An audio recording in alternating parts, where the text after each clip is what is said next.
When I started this podcast, I thought I was going to tell you the story of how God rebuilt my life after divorce. Somewhere along the way, I realized He was telling a much bigger story than that. Last episode, I left you on September 10th, 2025. Today, I'm going to tell you what happened next. After September 10th, I couldn't shake this burden I was carrying. It followed me everywhere. It would be with me when I woke up. I would go to bed with it. It sat with me during the day, while I drove, while I spent time with my family. I couldn't seem to put it down.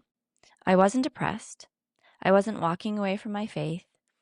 I wasn't having some sort of crisis. In fact, if anything, I felt closer to God than I had in a long time. The problem was that I couldn't explain what was happening. I wasn't grieving for myself. I wasn't grieving for a man. I wasn't worried about my business. I wasn't even particularly concerned about my future. What I felt was bigger than that. I was grieving for people. I was grieving for the church. I was grieving for a generation searching for identity in everything except Christ. I was grieving because it felt like truth had become optional. What made it even harder was that I didn't know what to do with any of it. Photography suddenly felt unimportant. Business growth felt unimportant. The goals I had spent years pursuing didn't seem nearly as urgent as they once had. Something was changing. I just didn't know what it was.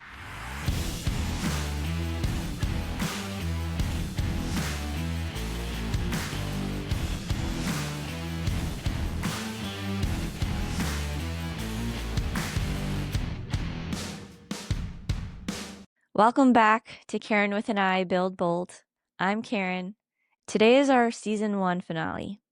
Let's jump back into the story. As difficult as September and October were emotionally, something else was happening at the same time. I found myself stuck in a strange cycle. I desperately wanted to build Identify Photography. And every time I thought about the future, that's where my excitement was. That's where I felt momentum. That's where I felt possibility. At the same time, EV photography continued demanding most of my attention. Wedding season was in full swing, and every week seemed to bring another wedding and another gallery and another deadline and more responsibility. For months, I had been telling God that one of the reasons I couldn't build Identify was because EV photography needed so much from me. Then something interesting started to happen. It felt like God was slowly turning off the faucet. Leads stopped coming in. Couples stopped booking. The inquiries that normally would have filled the following year simply weren't there. As I watched it happen, I found myself in a very unusual place emotionally. I wasn't panicking. I wasn't scrambling. I wasn't even particularly stressed out about the financial implications. Looking back, I think it was because I could see God's fingerprints all over the situation.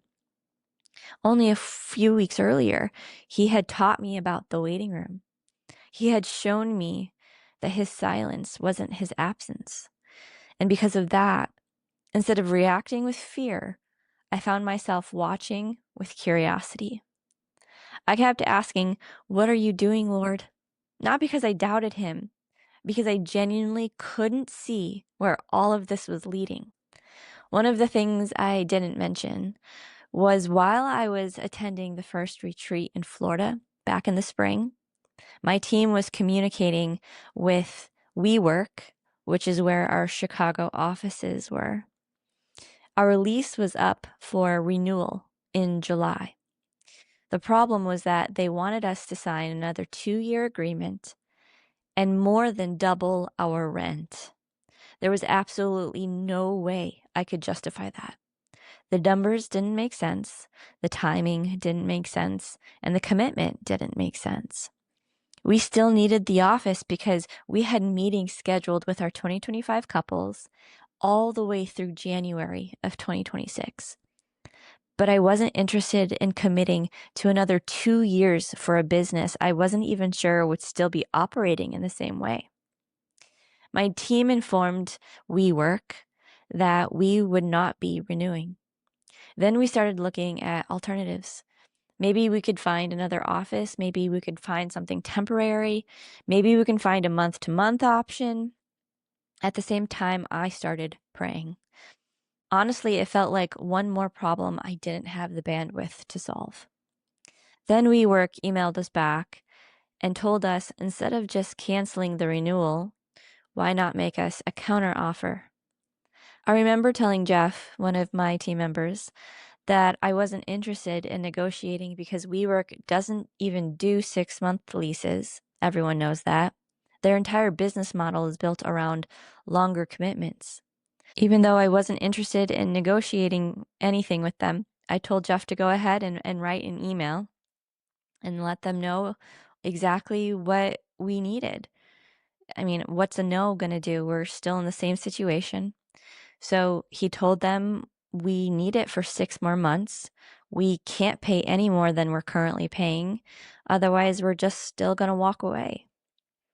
To this day, I laugh when I think about what happened next. They simply just said yes.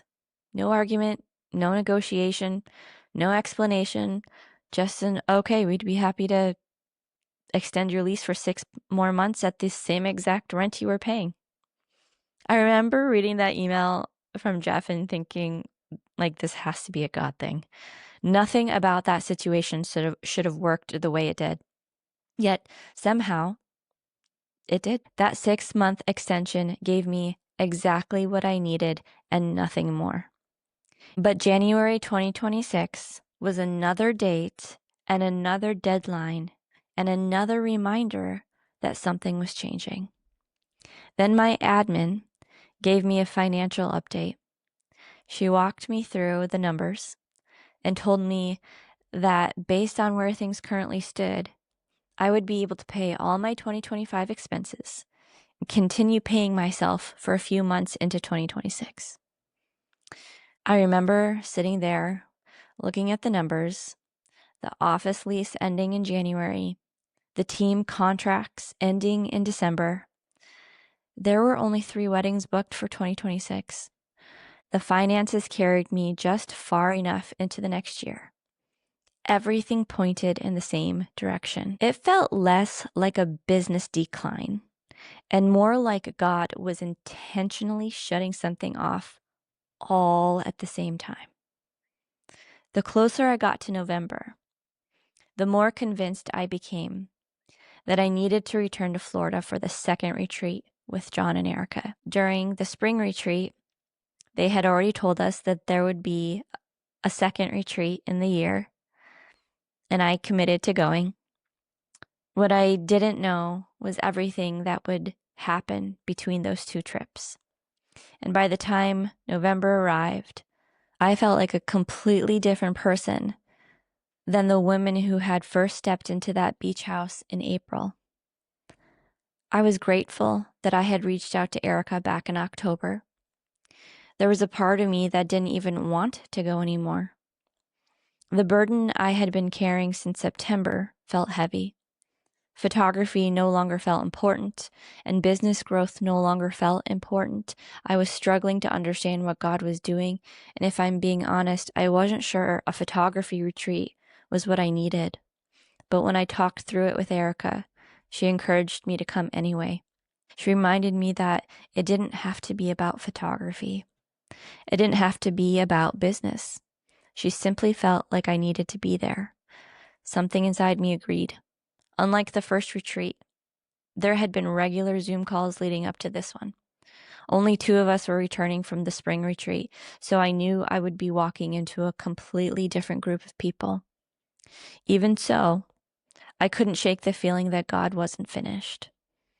The best way I know how to describe it is that it felt like I had only received half the message in the spring. Something had started there, something important, but it wasn't complete. I felt like there was more for me to understand. Looking back, I have to believe that that was true. because the spiritual warfare leading up to the trip was unlike anything I had ever experienced before. And the week before the retreat felt relentless. Every direction I turned, something seemed to be creating conflict, confusion, distraction, and discouragement. And by the time I got on the plane, Greg and I had just gone through a major disagreement. I remember boarding the flight, carrying a heaviness that I couldn't seem to shake. It was one of the worst feelings. I was frustrated. I was emotionally drained. I was carrying conflict at home. I was carrying questions about my business. I was carrying this burden that I still couldn't explain. And most of all, I was hoping God would speak. Not because he owed me an answer, and not because I needed another sign. I simply felt like there was something he wanted me to understand, and I couldn't quite grasp it yet. When I arrived, it became immediately clear that this retreat would be very different from the first one. The group was entirely women, except for John. Many of them were mothers. Several were single mothers. Some had experienced difficult divorces. Others were rebuilding businesses while trying to rebuild their lives. There was even a wedding photographer from Chicago that I connected with almost immediately. As the conversations unfolded throughout the first day, I found myself relating to many of the women in ways I hadn't expected. The second day included an exercise John and Erica called hot seats. Each person would spend dedicated time sharing their story, their business, their struggles, their goals, and whatever challenges they were currently facing. The purpose was to create space for honest feedback and coaching and discussion. John had me go near the beginning. He knew I would be vulnerable. He knew I would be honest. So I was. I laid everything out there. I told a room full of photographers that I had started my business as a single mom. I talked about what God had built through EV photography. I shared what we had done in sales that year. I talked about the success. I talked about the struggles. I talked about the burden I had been carrying since September. I talked about how disconnected I felt from photography. And I talked about the fact that current events had completely shifted my perspective on what felt important. I talked about how confused I was about the future. I talked about launching Identify and what EV photography was currently feeling like to me. I talked about the feeling that God was leading me somewhere new without showing me exactly where that somewhere was. As the conversation unfolded, something beautiful started happening. The women in that room began speaking into my life. There were mothers speaking to me, entrepreneurs speaking to me, single mothers speaking to me, women who are currently building businesses while navigating many of the same challenges I had once faced. They started encouraging me to tell my story.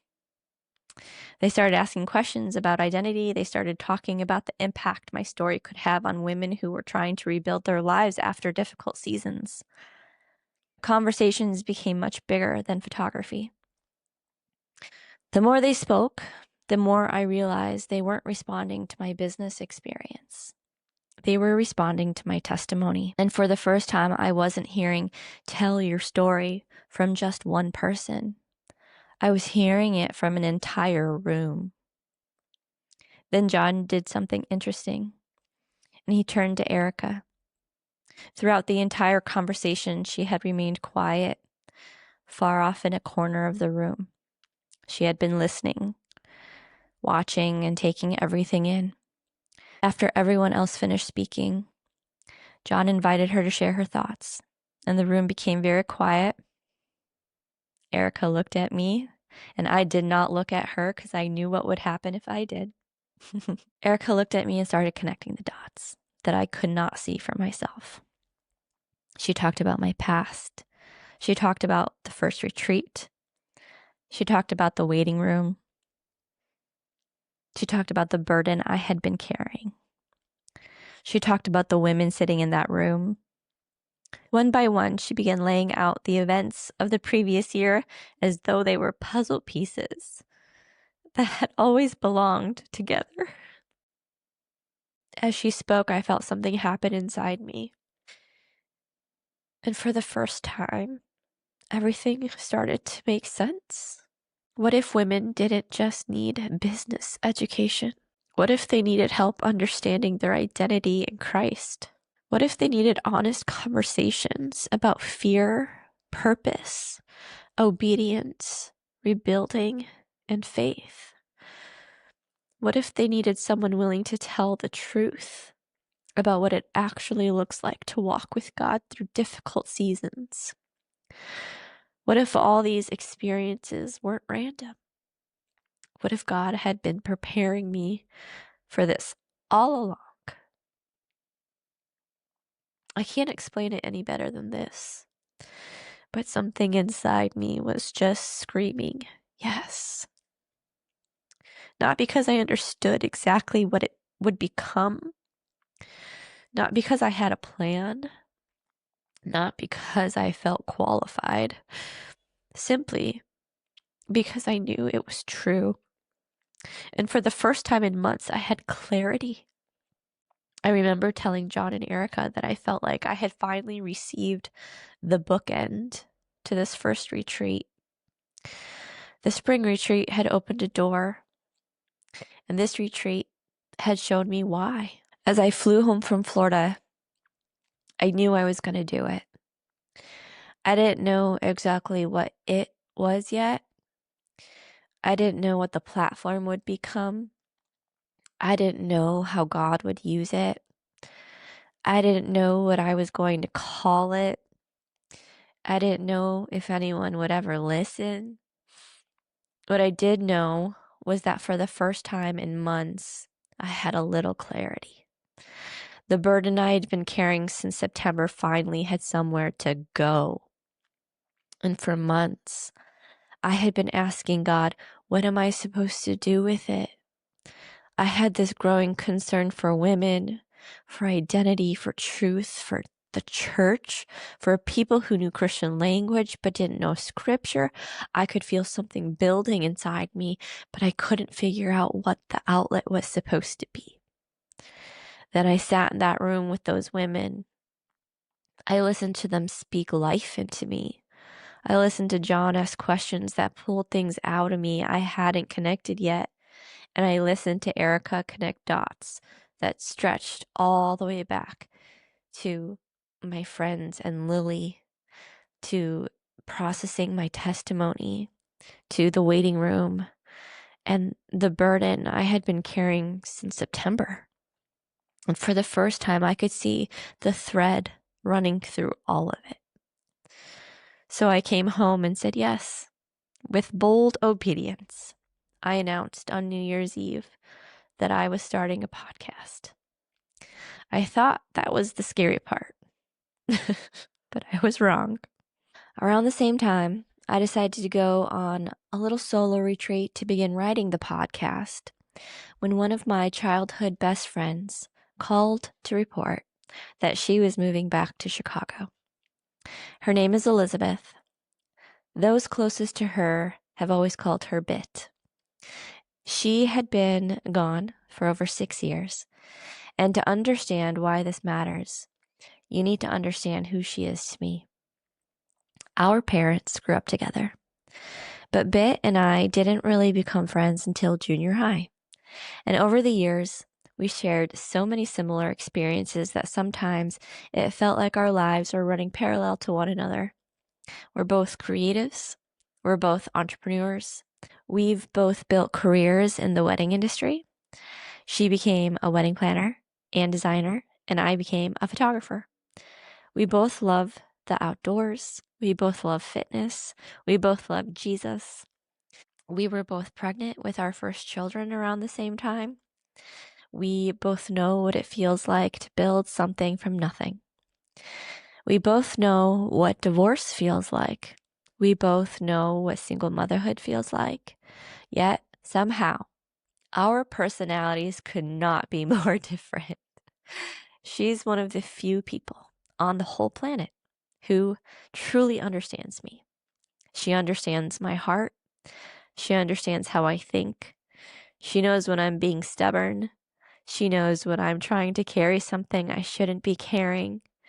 She can challenge me in ways most people can't because she knows me well enough to speak directly to those issues.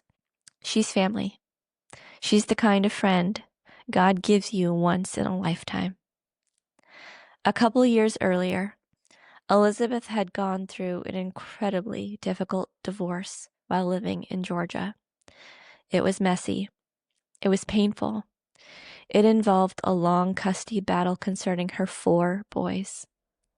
Much of that story belongs to her, though, so I'll let her tell it herself one day. What matters for this story is that after the divorce, the boys' father moved back with them to Illinois. For several reasons, Elizabeth couldn't follow immediately. She had spent the next couple of years trying to rebuild her life while being separated from her children. Then one day she called, and she told me she believed God had made it clear that it was time to move. And in a matter of 3 short weeks, she was ready to make that move. God had made it possible. The problem was that the timing didn't fit into either of our plans for 2026. The friends she had been living with had just sold their house and needed her to move out. At the same time, the roommate she had lined up in Chicago wouldn't be available until February. She needed somewhere to land. I didn't have much to offer. My own future felt uncertain. EV photography was essentially shutting down. I had no idea how this podcast was going to go. I was trying to figure out what Identify was becoming. I wasn't exactly sitting in a season where I felt like I had excess capacity, but I had a couch. So I told her she could stay with us. Then I had another thought. I said, Bit, I'm actually heading out of town for a solo retreat next week to begin writing this podcast. It's already paid for. Honestly, it sounds like you could use a week away too. So why don't you come with me? And so she did. Looking back now, I laugh because only God could have orchestrated the timing and these details. Here I was, trying to write a podcast for women who were rebuilding their lives from identity rather than fear. And at the exact same time, God moved a woman into my life who is actively rebuilding hers. Not 10 years ago, not in a completed testimony, right now, in real time. Every conversation we had reminded me of seasons I had already walked through. Every challenge she was facing brought back memories of things God had carried me through. As we sat together writing, talking, walking, and processing life, I found myself constantly revisiting lessons I thought I had already learned.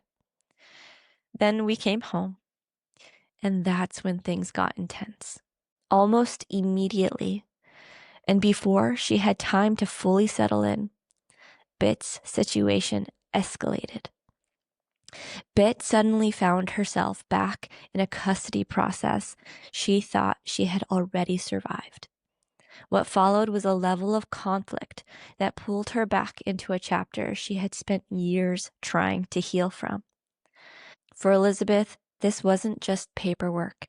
It was fear, it was uncertainty, and it was the terrifying feeling of being forced to relive something she thought was finally behind her. The possibility of her visitation being affected suddenly became very real. The accusations being made were serious, they were painful, and they were completely untrue. For me, it triggered something else. I immediately slipped into problem-solving mode. I started making calls, researching options, trying to figure out who could help, trying to figure out how we were going to navigate this. I called my divorce attorney, who happened to be one of the best family law attorneys in the area. The problem was that this retainer was significant. Elizabeth didn't have a job. She had just moved back to Illinois. She was trying to rebuild her life.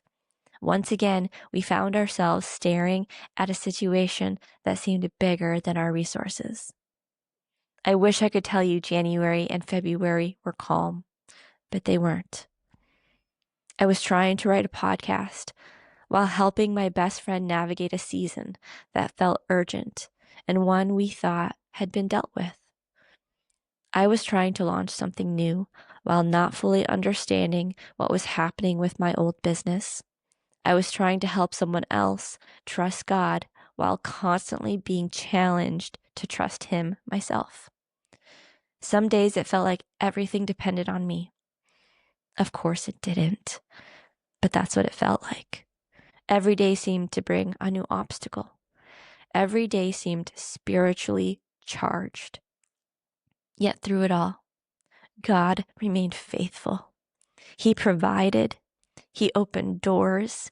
He connected people. Essentially, He made a way. And somewhere in the middle of all of it, something unexpected happened.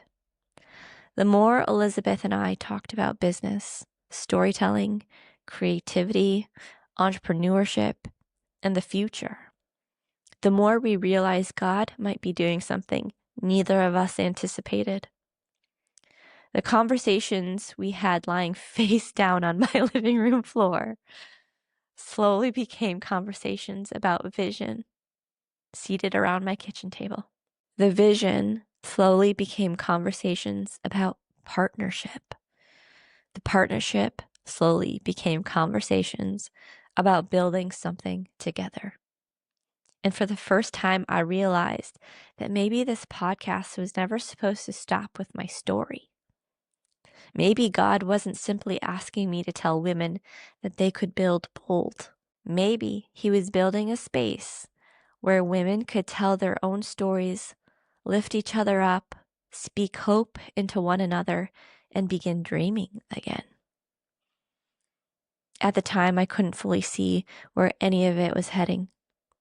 I just knew that God kept putting the same themes in front of me: identity, story, obedience, courage, truth. Every road seemed to lead back to those same ideas. What made it even more interesting was that while I was trying to write this podcast, Elizabeth became part of the writing process without even intending to. Sometimes we'd be driving somewhere and I'd be talking through an episode idea. Sometimes we'd be sitting in my living room discussing a section I was struggling to write. Sometimes we'd be talking about her situation and suddenly I'd realize we were having the exact conversation I was trying to have with my audience. There were moments where I'd stop in the middle of the conversation and laugh because I realized God was making me live the episode before I could finish writing it. I wish I could tell you I immediately recognized what He was doing. I didn't. At the time, I was just trying to keep up. There were days where I felt pulled in 10 different directions. I was trying to help Elizabeth navigate her situation. I was trying to help support my family. I was trying to figure out what was happening with Evie Photography. I was trying to build, identify. I was trying to write a podcast. I was trying to stay faithful to what God had asked me to do without really knowing what the outcome would be. And one of the things I haven't mentioned yet is that even though I had accepted that Evie Photography was slowing down, I still didn't know what that actually meant. I knew the office lease ended in January. I had told my team I couldn't guarantee work for 2026. I knew there were only 3 weddings in the books. I knew the numbers. What I didn't know was what came next. People would ask me questions and I genuinely didn't have the answers. Are you closing the business? I don't know.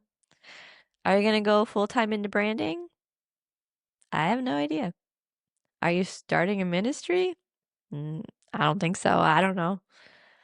Are you becoming a full-time podcast host?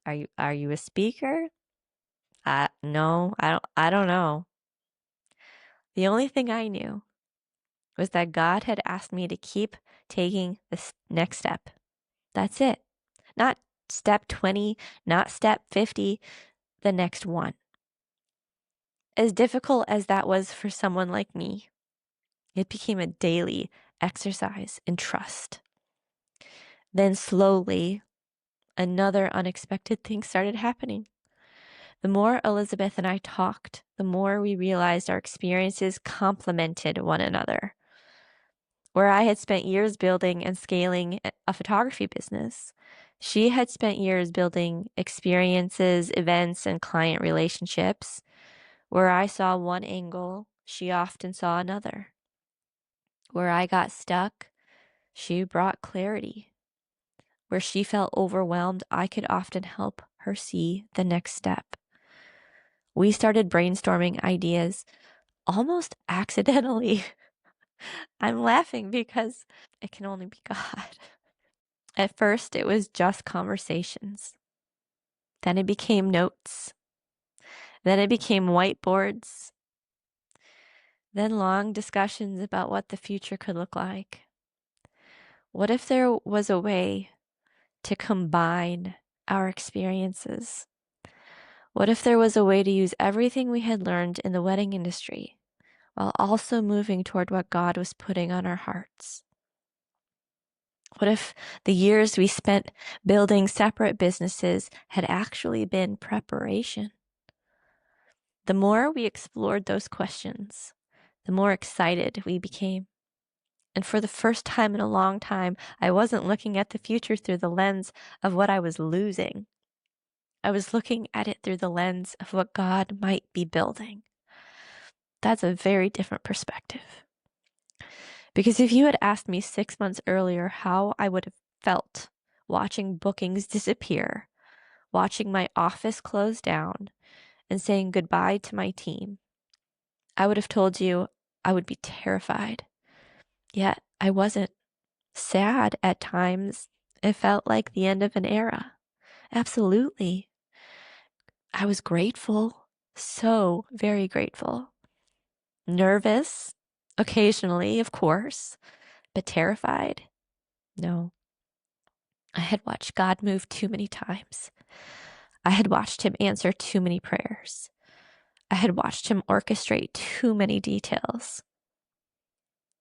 The same God who had provided for me as a single mom was still providing.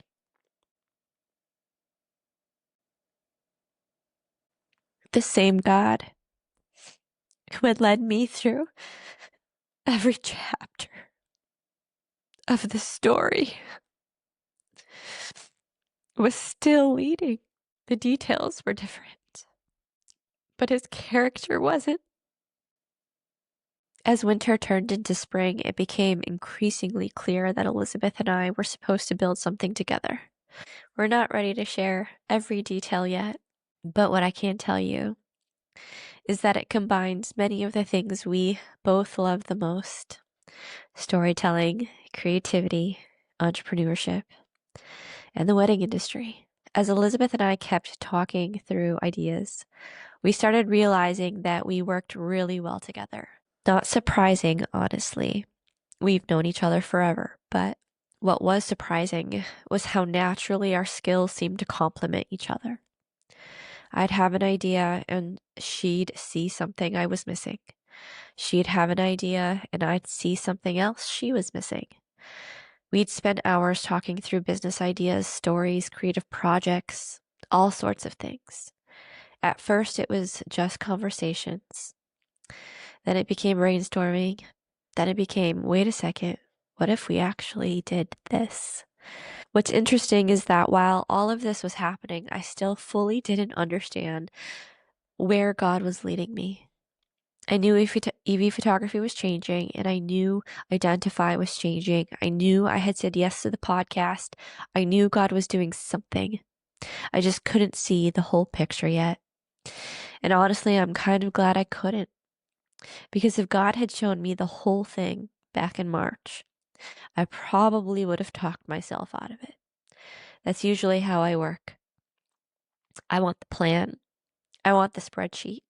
I want the timeline. I want to know how everything fits together. God apparently prefers to hand me one piece at a time. So that's what he did. One step, then another, then another.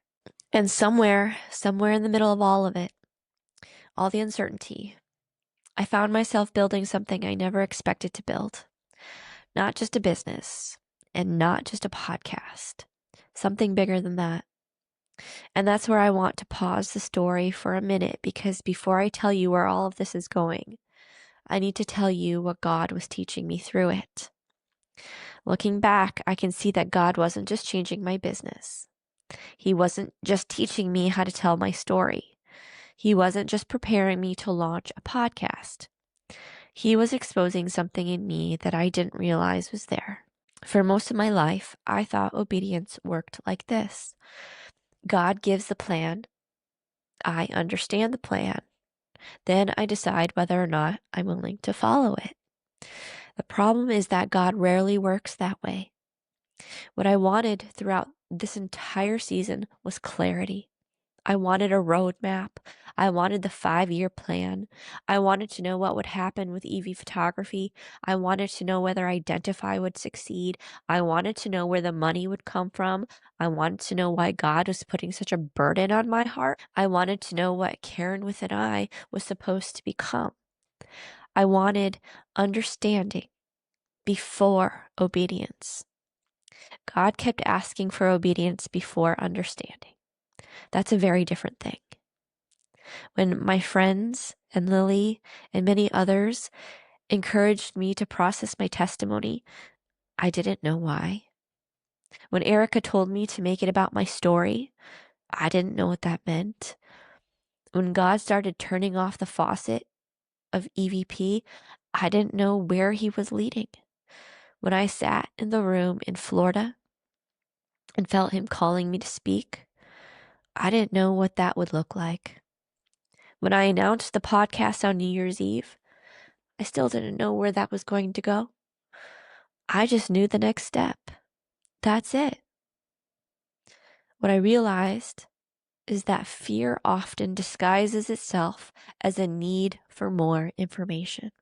We tell ourselves we're being wise, we're being practical, we're being responsible, but sometimes what we're really doing is waiting until we feel safe, waiting until the risk is gone, waiting until uncertainty disappears, and waiting until we can see the outcome.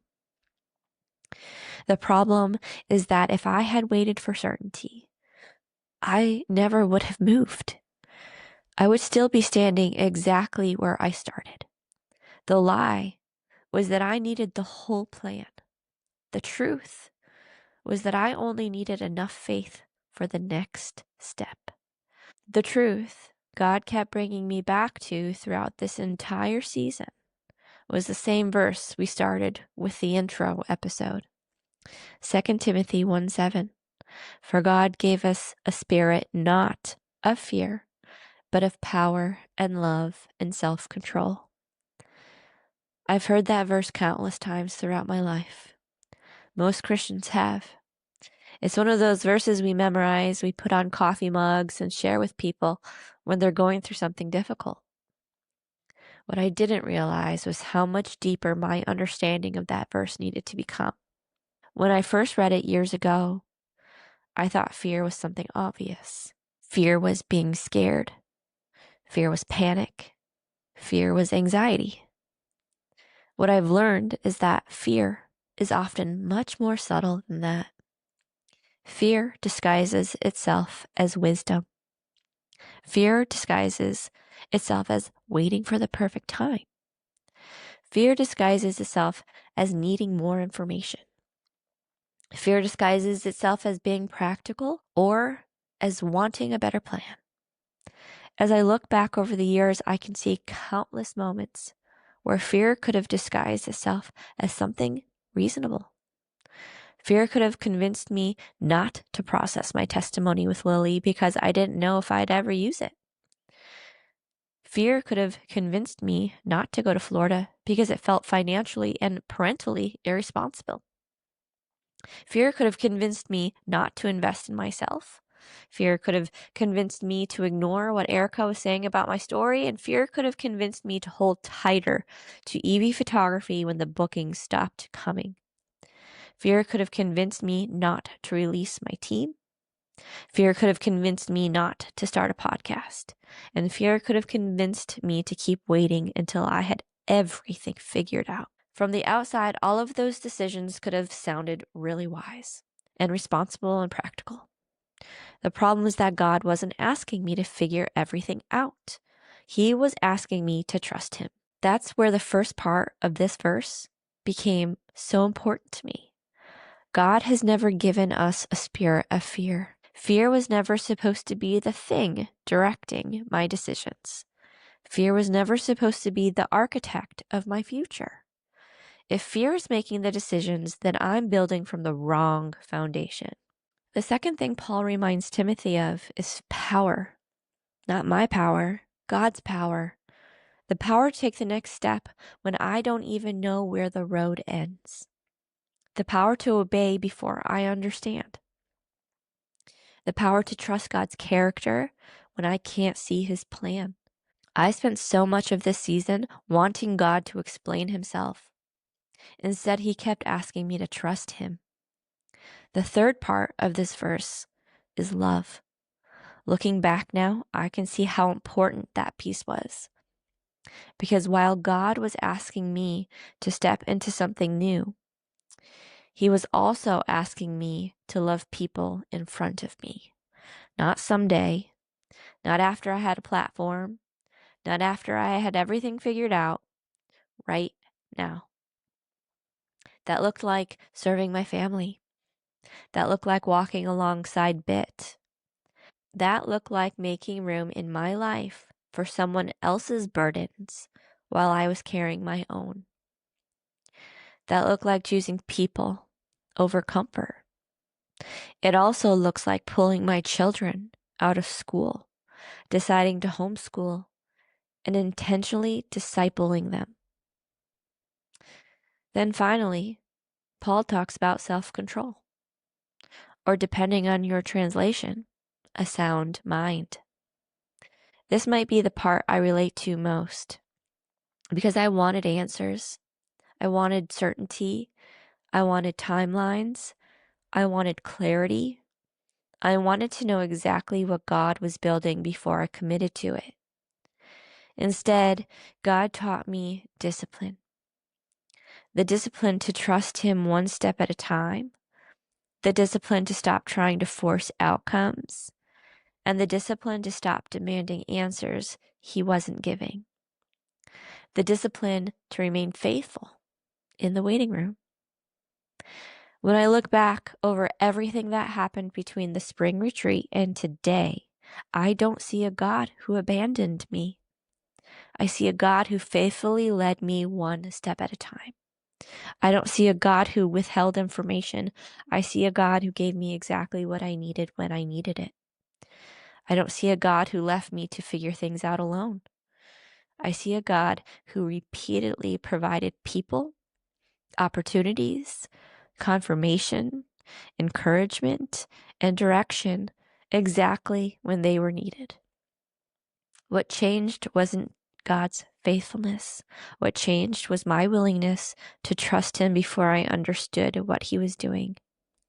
That's the truth that confronted the lie. I thought I needed understanding before obedience. God showed me that obedience is often what leads to understanding. It's hard, and I am imperfectly choosing obedience day after day, and I fail, but He gently and graciously reminds me as I spend time with Him. I mentioned that as I started writing the episodes for this podcast, that I began noticing something that made me laugh, that every lesson I was writing seemed to show up in my life that week. Not in the exact same way, not with the exact same circumstances, but the exact same themes. The same opportunities to trust God. I'd write an episode about surrender, and then I'd find myself having to surrender something I wanted to control. I'd write about identity, and then something would happen that challenged where I was finding my identity. I'd write about fear, and then I'd be presented with another opportunity to choose courage. I'd write about trusting God's provision, and then another situation would arise where I had to trust Him to provide. After a while, it became impossible to ignore. I realized God wasn't just asking me to teach these lessons. He was asking me to keep living them. That's when I had a thought that has stayed with me ever since. God needed me to be my audience. Before I could ever encourage women to build their lives from identity, I had to keep building mine from my identity. Before I could tell women to trust God with the unknown, I had to trust Him with my own unknowns. Before I could encourage women to take bold steps of obedience, I had to keep taking them myself. The truth is, I thought this podcast was going to be about a story I had already lived. But what I didn't realize was that God was still writing it. And I think a lot of us do this.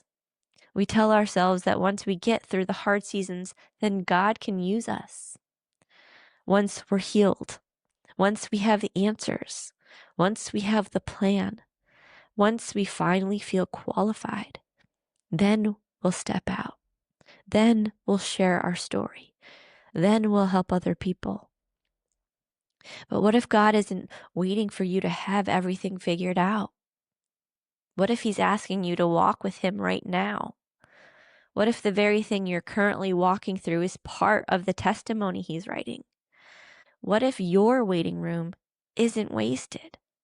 What if your uncertainty isn't a sign that you've missed God? What if your next step is simply to trust Him with what He's already made clear?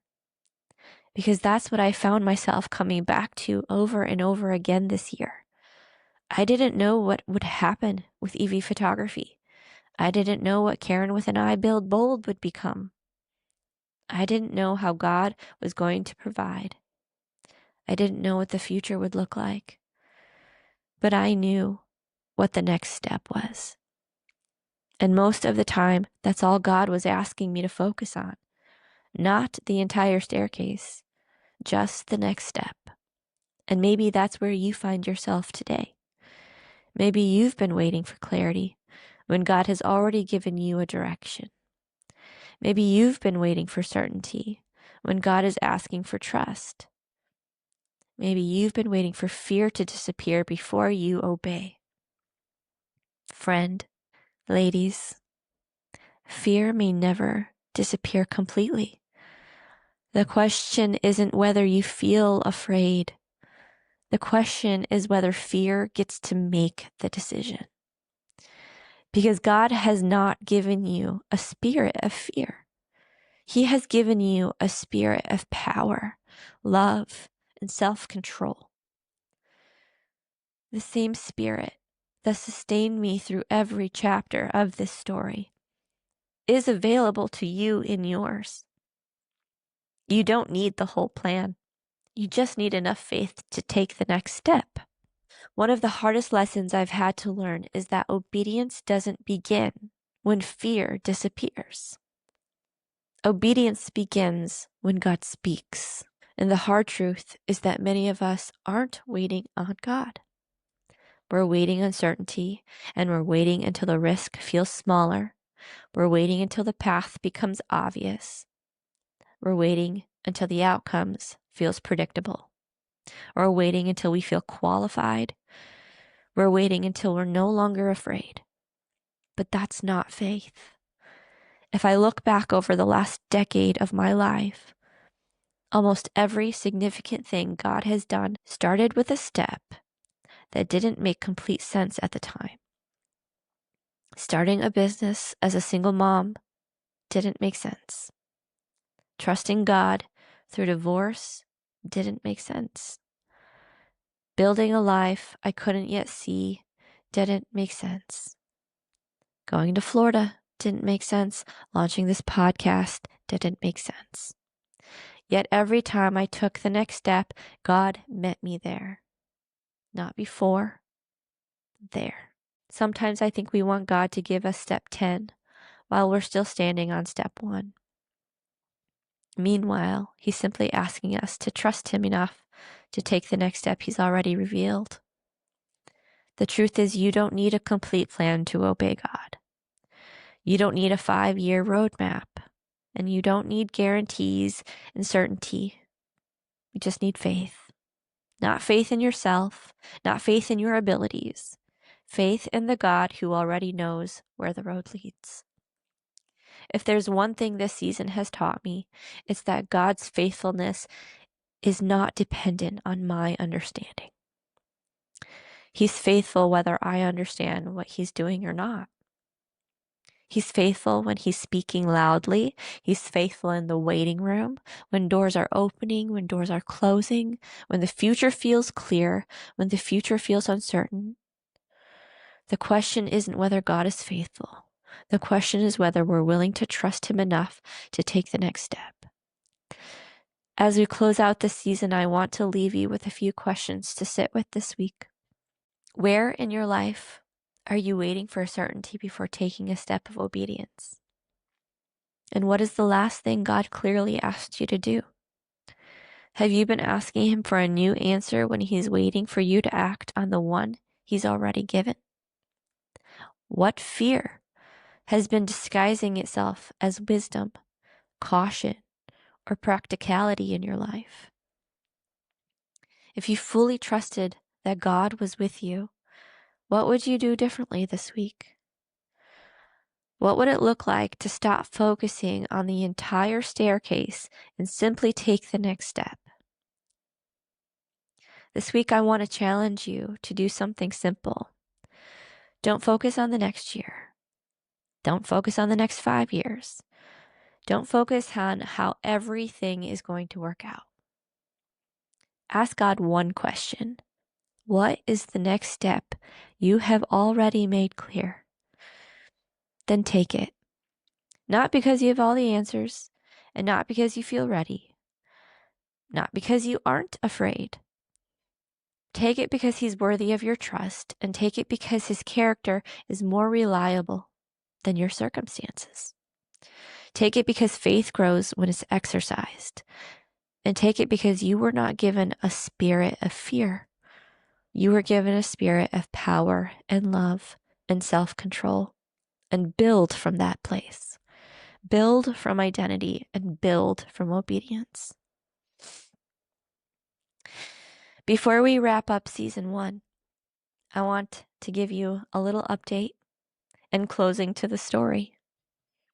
Over the last 12 episodes, you've heard me tell the story of how God rebuilt my life after divorce, how he taught me to trust him, how he carried me through single motherhood, how he built Evie Photography, and how he slowly began calling me into something new. What you haven't heard is what he's doing right now.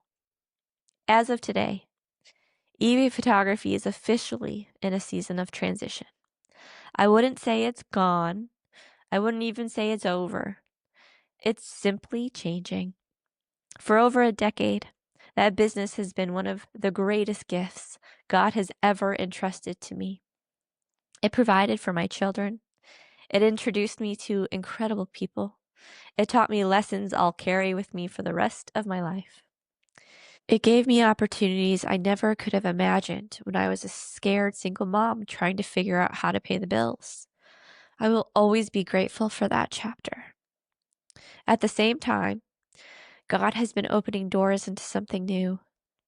Many of you have heard me talk about Identify Photography throughout this season, and what started as a vision for branding photography has continued evolving as I've gained more clarity about where God is leading. At its core, Identify is still about helping other people tell their stories and communicate who they are in their businesses. The difference is that the vision has grown beyond photography alone. It now includes content creation, brand storytelling, and helping businesses communicate their identity in a way that is authentic and meaningful. It's still growing, it's still evolving, and honestly, I'm excited to see what God does with it. Something else has happened that neither Elizabeth nor I saw coming. As we spent time together over the last several months processing life and navigating challenges, brainstorming ideas, and dreaming about the future, we both began feeling God lead us toward building something together. And the details are still coming together, but we're excited to share that we'll be soft launching that new venture in August with a full launch planned around Labor Day. It's a project that combines many of the things we love most: storytelling, creativity, entrepreneurship, and helping people communicate who they are and what makes them unique. And it's how I'll be transitioning EV Photography's brand into the wedding industry. We'll be sharing much more about what that is in the coming months. And now, for the part I've been waiting to tell you, when I started this podcast, I thought Karin with an I Build Bold was going to be a place where I shared my story. I said throughout this season that I believe there is power in testimony. There is power in hearing how God meets ordinary people in extraordinary circumstances. There is power in realizing that you're not alone. And there is power in seeing God's faithfulness through someone else's story. That's where season 2 is headed. Next season, you're still going to hear from me, but you're also going to hear from other women. Women who have walked through difficult seasons. Women who have rebuilt their lives. Women who have faced fear and chosen faith. Women who have discovered who they are in Christ and are learning what it means to build bold. And the very first woman you're going to hear from will not only be my co-host for the foreseeable future, but she's someone you've already been introduced to today, my friend, Elizabeth. That's right, Elizabeth is going to be joining me as co-host for season 2, and you'll get to hear her story. You'll get to hear what God has been teaching her. You'll get to hear how he's been working in her life in ways that are both different from and surprisingly similar to my own. Most importantly, together we're going to create space for other women to share what God has done in theirs. Because at the end of the day, this was never really about my story. It was always about his faithfulness and his provision, his mercy, his ability to redeem things that seemed broken, his ability to take fear and replace it with courage, his ability to take ordinary people and invite them into something far bigger than themselves. If you are a woman who is interested in taking that step of bold obedience and would like to share your story, we'd love to hear from you and feature your story on the next season of the podcast. I spent a lot of the season asking God what he was building. Looking back now, I think he was building obedience. One step at a time, one yes at a time, one act of trust at a time. I still don't know exactly where all of this is going, but I know who is leading, and that's enough.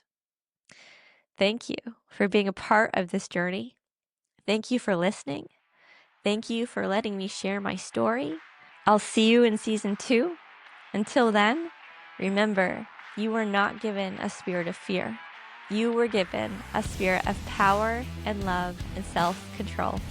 Now go build bold.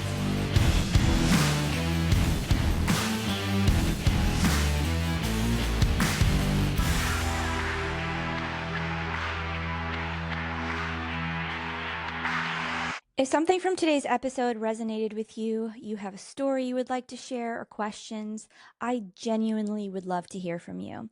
You can email me at karinwithani.pod@gmail.com, or if you want to stay connected outside of the podcast, you can find me over on Instagram. I share more behind the scenes, conversations, and updates there. You can listen to the podcast on Apple Podcasts, or for the full experience, you can watch every episode on Spotify and YouTube. It would mean so much to us if you would like, follow, subscribe, and share. You can leave a comment and give us a review. Interact with the show wherever you can. Honestly, it's the best way you can support the show and help the message reach other listeners like you.